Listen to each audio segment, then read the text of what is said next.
kayo? Okay naman.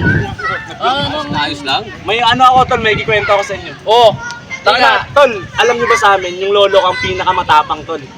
Okay. Oo nga, sabi ko sa inyo, kilalang kilala sa lugar namin yung kasi yung lolo ko tol. Alam mo ba kung bakit naging matapang yun? Oh, ano? Kumakain ng apoy yun tol. We. Sabi ko sa'yo, sa amin, kilalang kilala siya kasi nga kumakain siya ng apoy. Yung apoy na nagdiningas talaga. Kinukuha niya, sinusubo niya ng ganyan tol. Ay, yung ganyan sinusubo niya. Sinusubo niya ganun. Oo tol. Wala, hinaan mo pala ng lulo mo. Gagi ka, ang tapang nun. Yung lulo ko, sobrang tapang. Matindi pala sa lolo ko yun. Oo, mas matindi nga yung lulo ko eh. Yun ay naglalakad doon sa baga. Nilalakad na nun, baga. Yung bagay, yung Oo. nag-aapoy. Yung Oo. baga. Ang tibay naman nun tol. Oo, doon naglalakad yun. Tapos ang ginagawa nun, pag ano, doon humihiga yun. Nakadumada pa. Tang inang yun. Doon siya naiga. Oo, Parang doon na rin Oo, natutulog di yun. man lang nagkakaano yung katawan. Ay matindi pala talaga yung lolo mo. Oo, Mahina yung lulo nyo, mahina.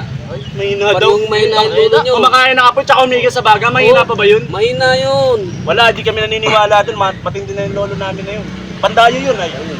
Bakit ka naging ano? Bakit naman? Lulo mo. Ang lulo ko nakatira sa impyerno.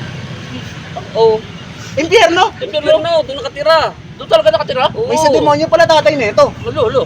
Hindi. Ay, lolo pala. Lolo. Lulo ko. Nakatira sa impyerno. Grabe naman yung tirahan ng lolo mo. Sa inyo pala Ay, eh. hindi. Makain lang eh. Matibay talaga kasi yung baga at saka yung apoy. Napapunta na doon, nasa impyerno na. Mas matindi pang Mas matindi pala doon. Ay wala kayo, wala. Wala pala tayo. Yun ang yun.